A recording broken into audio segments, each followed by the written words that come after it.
Alors, dans cette vidéo numéro 2, parce que du coup, je veux pas tout te sortir d'un coup, ce serait beaucoup trop long, hein. Donc, je fais vraiment étape par étape. Donc, si t'as pas vu la partie 1, je te recommande d'aller voir la partie 1. Là, on attaque du coup la partie 2. Donc, c'est la suite. Comment j'ai mis en place. Ça, vous l'avez vu dans la toute première vidéo. Et ensuite, c'est la deuxième étape, c'est de noter, OK, j'ai ciblé qu'est-ce qu'il faut parler au niveau des réseaux sociaux. Donc, story, publication, profil, bon profil, etc. Maintenant, c'est de savoir qu'est-ce que je maîtrise sur ce sujet. Donc, je peux supprimer les premières étapes et dire, OK, ben maintenant, j'aimerais parler des stories. Donc, voilà, qu'est-ce que je sais sur les stories? Tu vois, l'idée, c'est de donner tous les conseils que je connais sur les stories. En tout cas, c'est comme ça que que j'ai commencé sur le lancement de la formation. Donc, je me suis dit, bon, tiens, les stories, je maîtrise. Donc, c'est quoi une story? C'est avoir les bons mots. C'est, encore une fois, l'heure des publications.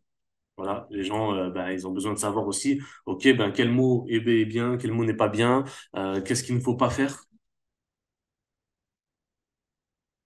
Voilà. Et là, du coup, je me suis listé ben, toutes les choses qu'il ne faut pas faire dans des stories, comme par exemple mettre 1 milliard de mots. Il y a des gens, ils mettent des stories, et tu sais même plus comment lire. Une story, c'est rapide, t'as pas le temps. Les gens n'ont pas le temps, ils vont pas s'amuser à lire une poésie, un poème, tu vois ce que je veux dire. C'est voilà. Donc, qu'est-ce qu'il ne faut pas faire? C'est par exemple blinder ta story, une seule story avec 15 000 écritures. Les gens, ils ont pas le temps de regarder. C'est pas comme ça, en tout cas, que ça fonctionne. Donc voilà, qu'est-ce que je maîtrise dans les stories, tu vois. Après, les publications, encore une fois, je t'en parlais sur la vidéo numéro 1. C'est donc ben, l'heure, hop, c'est pareil, le nombre de paragraphes pour avoir le plus d'impact. Encore une fois, ça ne veut pas dire que si tu mets une phrase ou que tu mets 15 paragraphes que tu n'auras pas d'impact, mais encore une fois, l'idée, c'est de se rapprocher de l'efficacité. Donc voilà, je parle de ce que je maîtrise, le nombre de paragraphes, le titre, qu'est-ce que tu mets comme titre, tu vois, quelle photo. Voilà, c'est bien de publier, mais quelle photo? Et aussi, est-ce que je dois mettre une photo?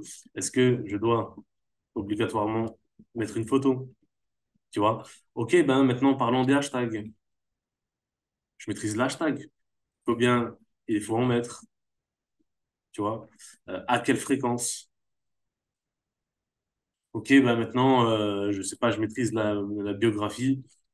Ok, ben que mettre? Comment avoir un impact, tu vois. C'est comme ça que j'ai confectionné ma formation.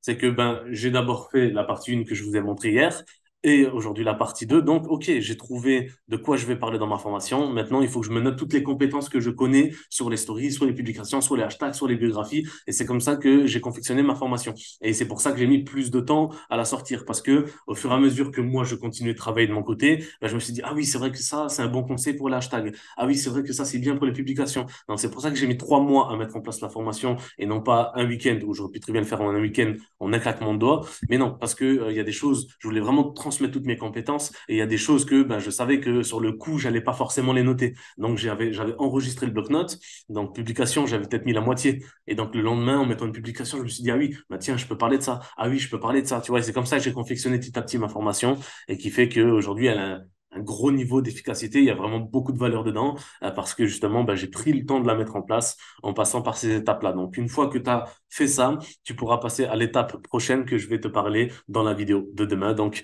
regarde dans la description de cette vidéo, tu trouveras donc le lien qui te redirige vers ma formation qui s'appelle Comment devenir un expert des réseaux sociaux en marketing de réseau. Et du coup, ben, je te laisse avec une vidéo de rediffusion sur ce lien où tu verras la rediffusion de lancement de cette formation. Donc, comme ça te permet de vraiment de savoir en détail qui je suis, à qui s'adresse cette formation, pour qui, pourquoi je l'ai fait, etc., etc., et qu'est-ce que tu y trouveras à l'intérieur. Voilà. Je te dis à demain pour la partie 3. Allez, ciao, ciao.